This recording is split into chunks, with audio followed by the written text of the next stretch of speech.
It's good fun. Days like these are great. You get the whole industry together, and to have, companies and corporations like Interbet and Cape Racing who are so generous with sort of time and energy into making a day like this possible is it's fantastic for everyone.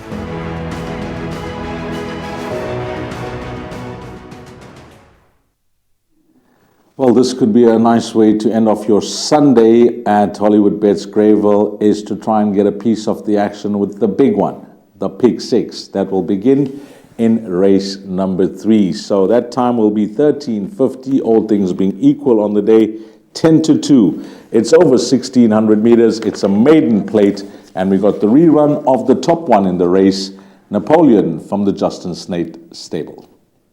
Then Bless Me Fred down the inside, Casero. Running Rifles though by 2 or 3. On the outside of that one, Mr. Maloney, Bold Premier, and then comes Duke of Orange. But Running Rifles is clear by 4 or 5 lengths. Running on from behind is Napoleon. Running Rifles though in front by 2 or 3, and Running Rifles will win it. Second will go to Napoleon. Third place to Duke of Orange, and fourth to Triton.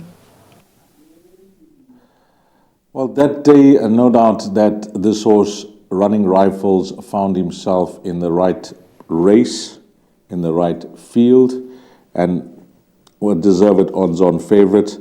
Of the balance of the runners, you could see most of them were struggling, over the final 400 meters to make up any ground. And the only horse that started to make some impression was number 6, Napoleon.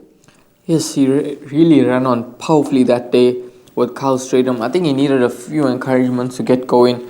And with Samanga Khumalo in the saddle, I think that's really positive. He's ridden the horse on debut before. And I think that Napoleon's going to run a really nice race in this lineup and should be one of the leading lights. And I know that you are strongly in his camp. Yes, when the meeting was at Hollywood Bets Scottsville, I thought, a better racetrack, maybe a slighter, longer run-in over 1,600 meters, could suit this horse better.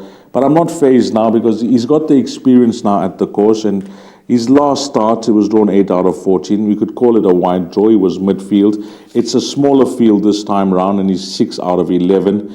And he's got the services of Samanga Khumalo, who I suspect, having sat on him on debut, would have got a good feel for him and would have a plan of action against this type of field, because I don't see him sitting towards the back of the field turning to the straight rail. I see this horse more handily positioned, and hopefully he can turn on his engine where it matters, and that will be over the final 300. Just on the form line of his last start, I can tell you, whilst there hasn't been any winners from 12 runners in total, there have been 9 places, horses that have came out to run in the top 4, so it's not the worst for number 6, Napoleon. Off the balance, I know that you like a horse here as value and possibly upset material. I say upset material because you try to beat the favourite. You're looking for the horse to do so. 11 Etiquette is your horse. Yes, like you, I would have also preferred if it was at Scottsville with the long run-in, but I definitely think that he can improve over the 1,600 meter trip. He's been running on strongly in his 2 starts to date over 1,200 meters. Does have a wide draw to contend with, so will likely be switched off at the back end of the field. But just watch for Etiquette. He'll be running on strongly at the business end, and hopefully Jason Gates doesn't leave it for too late.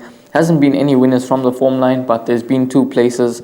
So I think that's going to help him, and definitely Etiquette could well be the value in the race. But I just want to mention one other horse in the race. The 8 horse Ladushka has only had 1 try at Greyville over 1,200.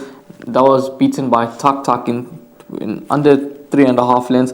I think that this 4-year-old son of Curveball can improve. The Doug Campbell stable is starting to turn slowly, and Ladushka could be a nice improvement horse that you want to include into trifectas and quartets. So I suspect your numbers will read 6, 11 and 8. That's going to be your top 3? Yes, those will be my top 3 Ds. 6, 11 and 8 for Rahil. You're looking for trifecta and quartet money. I'll include number 5, Purple Operator. That is Duncan Howells and Muzi Yeni. Should be in the shake-up on what he's shown to date. But all in here, in leg 1 with Napoleon for the pick 6 from Dees Diamond. Rahil suggesting that if you include one more horse, include number 11, Etiquette.